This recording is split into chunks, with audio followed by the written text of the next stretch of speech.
Okay, we are recording. Henry, how are you today? I'm very good, thank you. Yeah, it's very sunny. I'm trying to avoid a sort of line of sunlight direct to the eye. So I'm sort of sitting in an odd position, sort of sitting sideways. Where are you today? I'm in my house, but I'm in a bedroom. I'm in a bedroom slash office slash, well, not office slash, if you can call making music an office Yeah, slash, like little makeshift studio when needed. nice. London? Yeah, London. Yeah, I'm in London. Yeah, yeah. Lovely Hi. stuff. Whereabouts are you? I'm just outside London in Essex. Awesome. Yeah. Yeah, I wouldn't refer to Essex as awesome, but yeah, it'll do, What's mate. day? Wherever you go.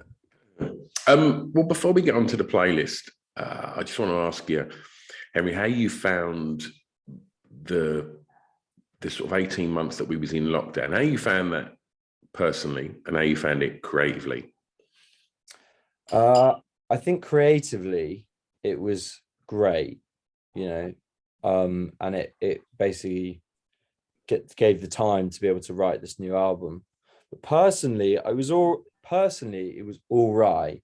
It started all right, and then towards the end, like halfway through, I was thinking, I don't know if I've got a live business to come back to. I don't know if we're going to be able to be touring ever again. Like everything seems so uncertain. I was like, I don't know if the culture of live music, that kind of felt like it fell into question Yeah, in my head. I was like, I started really worrying about that.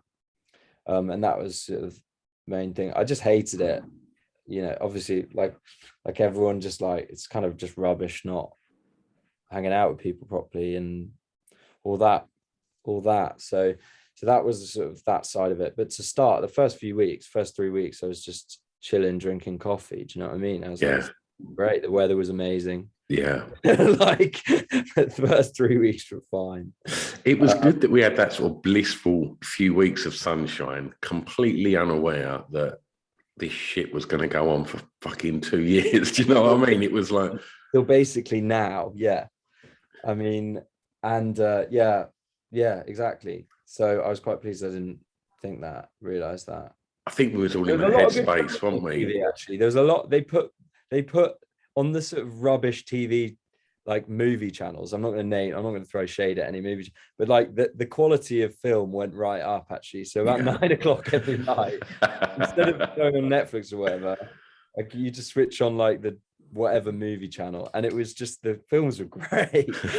Really, like advertising revenues gone up for television or something. So they bought Love it. some fantastic action films, plenty of stuff with Denzel Washington, whatever. Like we had loads of Kevin Costner. Yeah. What more do you want? What more do we want? So that did keep the spirits up. But yeah, but creatively, I think it actually, like for the initial, it, because there was nothing else to do, and it was just a stop from touring, stop from not really knowing what the hell we were doing with the first album, which was right. It was just a rush and noise, and that was the album, and ideas.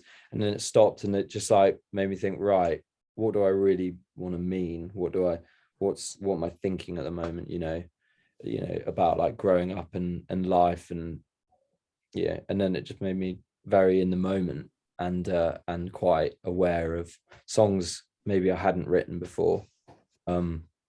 Yeah, so and it created this album, and it came about very fast. Largely it was, it was the catalyst for the time to make the album. I wouldn't call it a lockdown album. It's not about lockdown. But it helped massively creatively. I think I suddenly felt like we were making music that was like better. It's a month either side. Somehow it just started getting so much better, and I don't know. It felt like a bit of a gift, really. So it was easy in that way, creatively. Yeah. Cool. Let's start your playlist. Yeah. Tell me the song, Henry, that you think's got the greatest ever intro. Greatest ever intro, I think, is Intro by the XX. Yeah. It's the whole song. Yeah. Yeah. Surprised no one's ever. I found out 380 of these podcasts now, and no one's chose that, which is surprising because I imagine, well, I know for a fact if you type intro into Spotify, that comes up very quickly. Yeah. And it was also, aside from like, you know, the furore that the XX caused when they first dropped was just huge. And the amount of mashups with that intro, like I'm them, yeah. Yeah, I used to sort of DJ out lots around London then, and there was one with XX with DMX, Party Up. Oh, mate, yeah, off the chart. It really was. I think I know that one. I can't. Yeah, I remember like when I remember there was a Notorious B.I.G. that they did across loads of them, and then the big one, you know, obviously was Juicy with Stars. I think like that was, I think, the best on the album that was mashed up. Like that was a great mashup. But yeah, I can't remember. I remember that DMX one being around, but I can't like remember it in my head. Do you know what I mean? Like I couldn't sing it. Yeah. It wasn't Party Up, it was X Gonna Give It To You. That was the name of the mashup, if I remember rightly. But when you approach songwriting and essentially intro, the way that I imagine lots of people that buy your music consume their music in a far different way to how many people did maybe say 10 years ago. When you're writing, are you aware, and is it a consideration that, you know, people are finding their music on TikTok and things like that, and that kind of grab them from the beginning, you know, like going big with that intro, get on them Spotify playlists, you know? I guess it's still, people still want radio play, but I know there's a lot of emphasis now, you know, to get exposure via these other means. And does any of that filter through into the sort of artistic process of what you do? Or is it like, look, our song's our song, and like, you know, how much consideration is given to pulling them in and grabbing them quick in a very, you know, in a world where people's attention spans appear to be getting a little shorter? I'd say we've been pretty, if anything, there's more intros on this album than the last one, right, as intros go, whatever. But I think it's just what's right is right. I remember there was a little discussion to cut the beginning of a song called Paracetamol Blues, half that, and it was just why, you know. I think it sounds better for what it is. So it doesn't necessarily mean it's going to go either way, but no, I think it's the song is the song. I'm sure there is consideration with the guys, you know, if anyone's like in producing it, but I think when it comes to the band, no, and there wasn't really. I think it's just, we always just try and make sure our songs are always quite immediate anyway, and that's kind of our style, or like you got to grab it, you know. So if that is in an intro like Lonely, which is like hook straight away, I mean, it's just a great intro, then that's in that. And then if not, it's in a lyric straight away. But yeah, it's just mainly like what is right in the writing process, you know. And I just say, like, this album's just sort of we've just played with intros a bit more, you know, just because it's fun, which sounds good, you know. Like, yeah, I just thinking about that. But yeah, I just think it's so hard to sort of be like, oh, this is what's going to get a great Spotify list. I mean, as long as it sounds, it's got to have purpose, everything in the song. Like, we've always felt that. So that should essentially cover that off already. But I don't know if, like, I don't know. I wouldn't know how to be like, this is definitely going to get that spot. Sure. Because I think, like, with TikTok and all that kind of thing, like, sometimes it could be like the most polished thing, or like whatever, or sometimes it's a really sort of lo-fi kind of sound that just makes it on TikTok. And there's, you know, I feel it's so random that, and it might be an intro, it might be a middle bit, you know, it's so random that you can't really can't really guess for that. So you just got to do what's right for you. So I think there's been no point in trying to make something to fit in a new medium that may disappear quite fast as well, you know. Yeah, It's got to be like, totally. does it feel right? Yeah. I'm going to ask you for track 2 to Yeah. tell me the first song you remember hearing that had an emotional impact on you, please. I think so. I wrote this all. I got these questions and I was like, I think it's just gonna be truthful. If I just write, I was sitting on the bus and I was like, I'm just gonna what comes in, and I'm pretty sure I remember it was Run by Snow Patrol.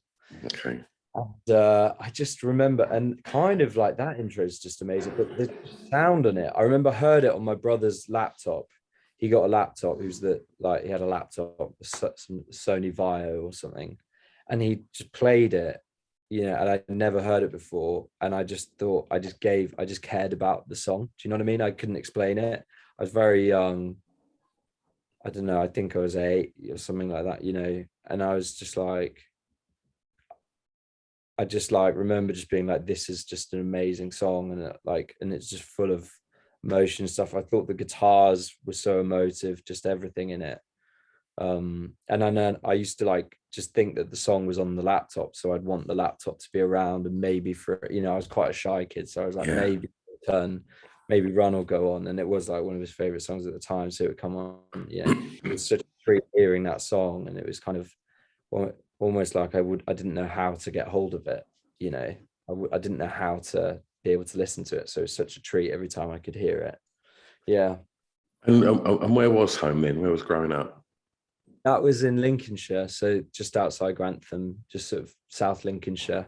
And I remember that being in the kitchen, hearing that, you know, I can't remember what time of year it was, but I just remember distinctly just sitting in a chair, and then my brother was, you know, the other side of the table, and just being like, wow, this is amazing. It was nighttime, you know, probably a summer holiday or something, or maybe Christmas actually. But yeah, no, that was, that was quite a specific memory. Yeah, and I loved it. You had to pinpoint what the emotion was. What do you think that was? I think it was like, I think it might have, I don't know, it's sort of, you know, I think it was that the feeling of dedication in the song. I know as a child, but I felt like I felt it was very important, and I felt kind of dedicated, or I wanted to feel. I think felt I wanted to feel like that about something, you know, someone. I think that's what it was, and it, like, you know, I can't remember, but like sort of like the kind of feeling that makes you sort of want to cry, I think. But yeah, I think it was like a kind of sort of dedication feeling. Yeah. Yeah. I'm going to ask you for track 3, the song that reminds you of your time at school, please, Henry. Yeah, so this is Read My Mind by The Killers, and it just I can sort of smell school and stuff doing it. I mean, it was right when I was like, I love music, you know, I love this band. Like Hot Fast was a massive thing for us, and this song Read My Mind is just fantastic, and I think it's probably because it was deep down probably my favorite song all throughout school and through. It's one of my favorite songs, and it just was just insane. I remember the music video. I remember sort of watching it at break time on TV, you know, at school. Everyone loved it. It was just amazing, and it felt relevant to me.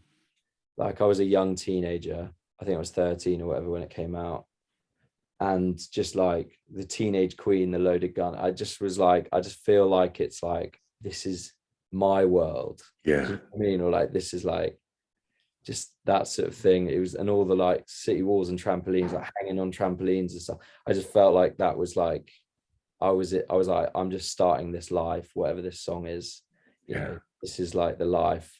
This is my age group, you know? Yeah. How was school? How was school? I think I really loved it. I messed around a lot.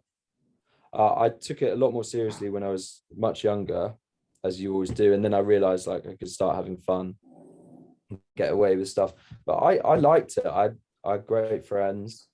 It's where I started to learn to play music.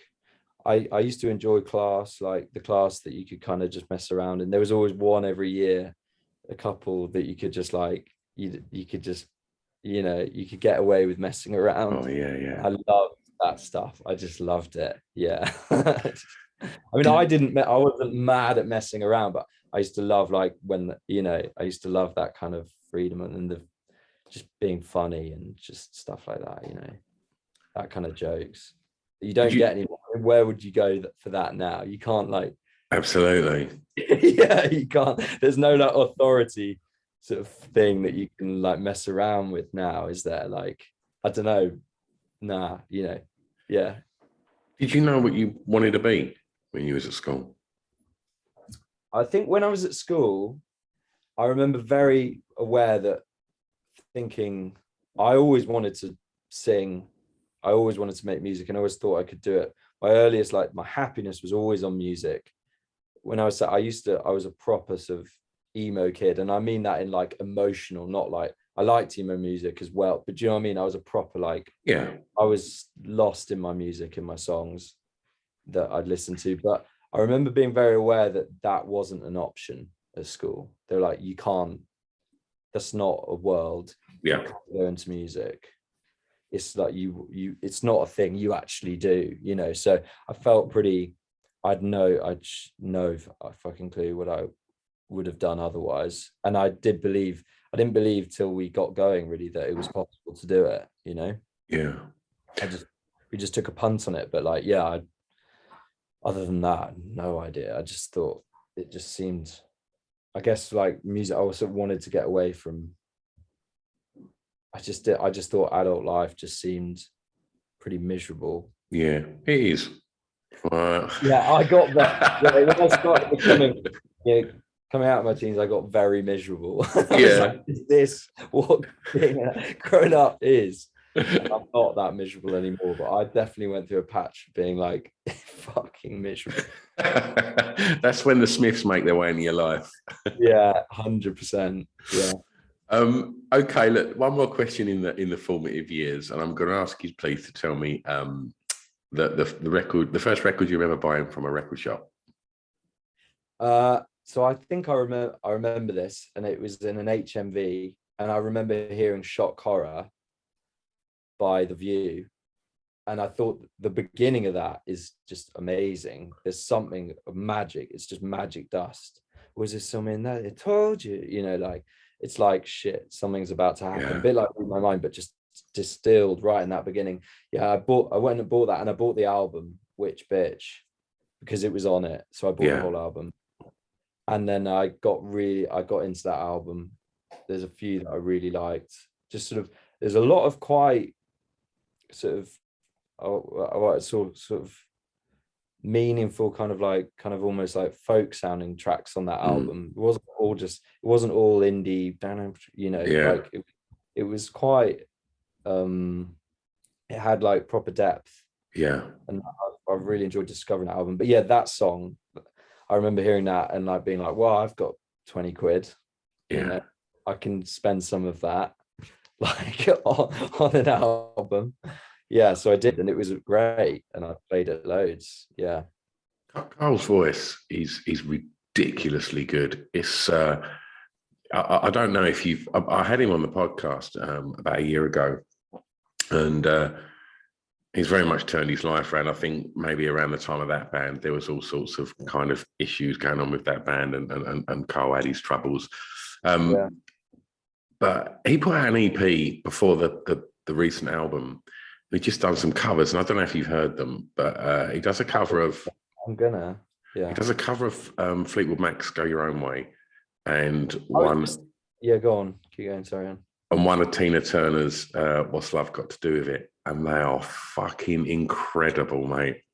Yeah, get a chance, go and check them out. He's got a real soul in his voice. And I was going to say that album Which Bitch, there's like some Fleetwood, it feels kind of Fleetwood Mac-y in that album. I was actually going to say that. So, but I'm hopefully going to meet him quite soon actually for something. So I'm meant to be meeting him maybe this week actually. Oh, wonderful. He's really nice. He's I almost nice dude. see him on Sunday, but I haven't. He's a bit of a hero of mine. So, but hopefully I'm going to see him in the next couple of weeks. Oh, wonderful, wonderful. Just touching on, being into music at school and stuff like that, and being very sort of emotionally involved in music at a young age. Was you a confident young lad? Nah, I mean, I might have appeared confident, but I always thought I was the least confident. Do you know what I mean? And I'm definitely more confident now, but I wouldn't have said I was a confident young guy. I think I was able to be kind of popular and kind of like, I could joke, and I love joking and I love laughing, but I wasn't confident, and I definitely, yeah, I wouldn't, I didn't feel confident if I was, Yeah. if that makes sense. Yeah, totally. I probably seemed confident, but I definitely didn't feel it. Yeah. Okay. Tell me about the song that soundtracked your time clubbing, please. All right. Well, this isn't really a club song or whatever, but when we used to go out a lot, or the early days of going out a lot, kind of after school, we'd play always, like my mates, we play Spanish Sahara by Foals.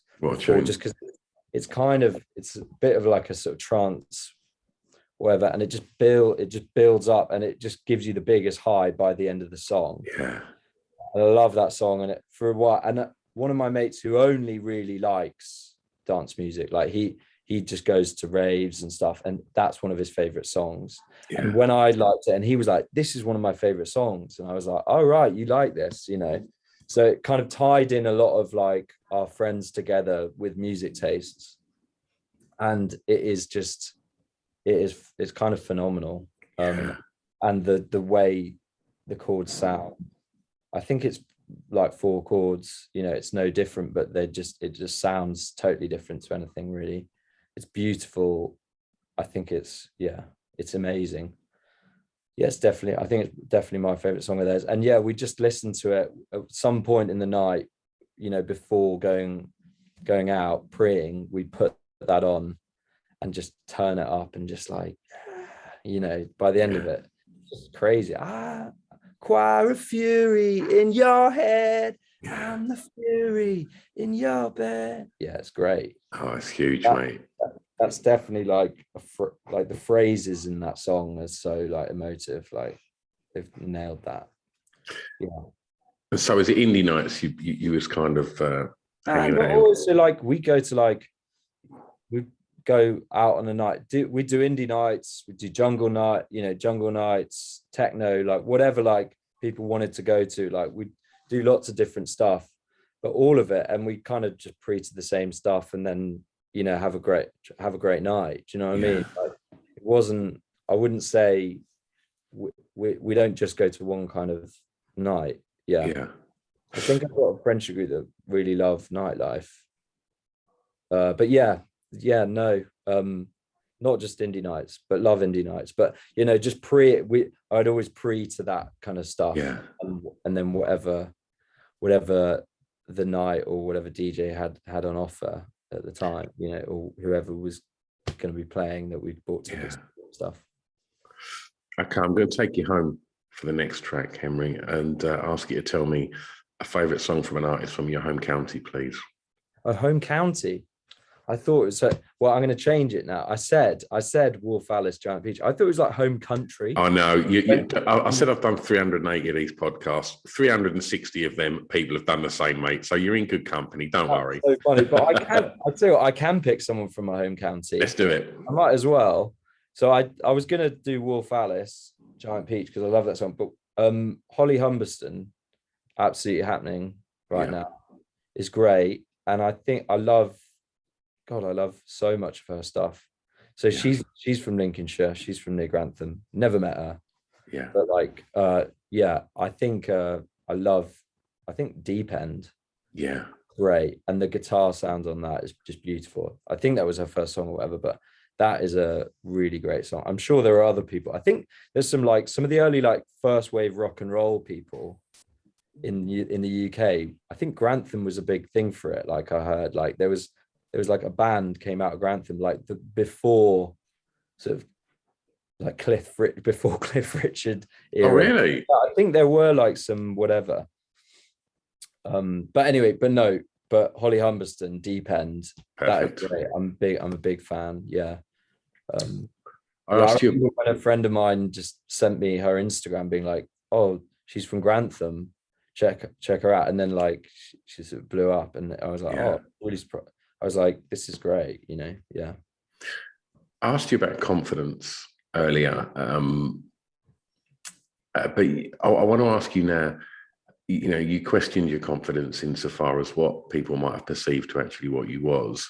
Um, you've chosen a ridiculously difficult industry to achieve the success that you've achieved so far as well is amazing. Are you driven?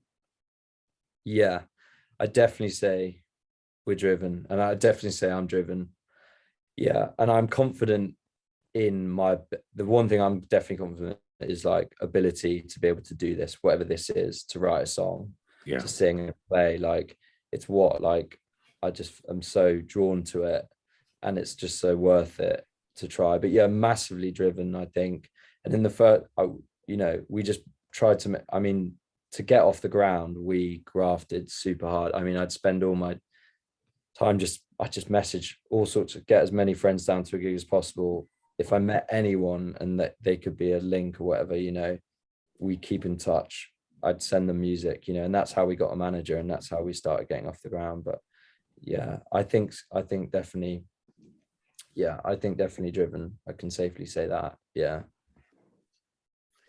for the last track, you get to play Tastemaker, and I'm going to ask you, please, to tell me a song that you think many people may not know that you would like them to hear. Yeah. Well, I'm sure there's plenty of people that do know this song, but there's plenty of people that don't. But it's a great song. This is by The National called Mistaken for Strangers. Yeah, And it's got a lot in it. I mean, it's just fantastic. It's kind of evil sounding. It's got kind of emotion. It's got amazing wordplay in it. It's just super cool. And it is, if I could have written this song, yeah. yeah, it's What a band! What a band! what a band. Yeah, I love them. I've seen them once, I think. I don't think I've seen them twice. Yeah, I saw them once at Latitude, and it's just super class. Yeah. Yeah. We make it really easy for people to go and check that out because we put a Spotify playlist together to Yeah. accompany the podcast with all of your choices and obviously some of your own music as well.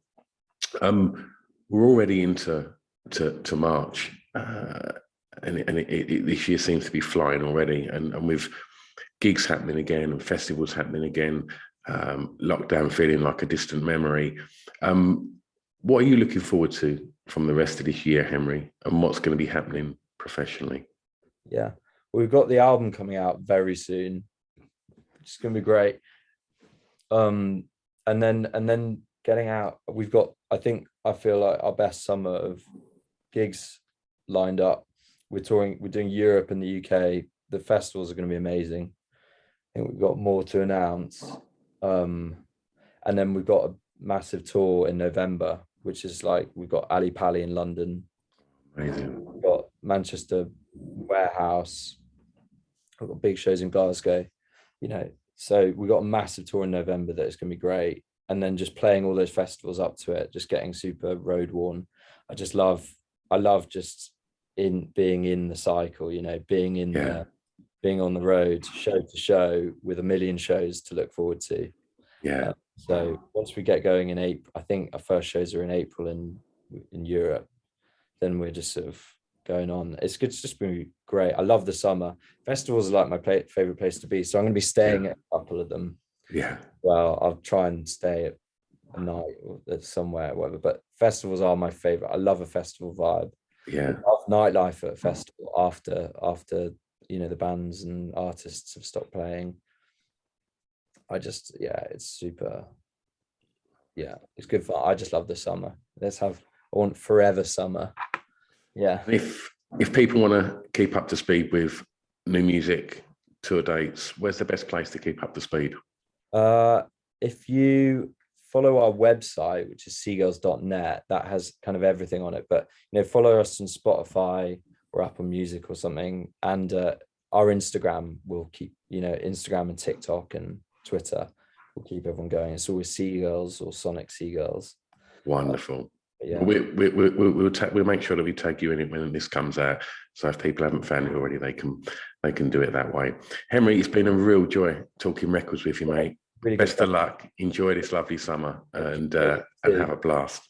Great. Awesome. Thanks loads, Henry. Thank you very much. Cheers, mate. Bye-bye.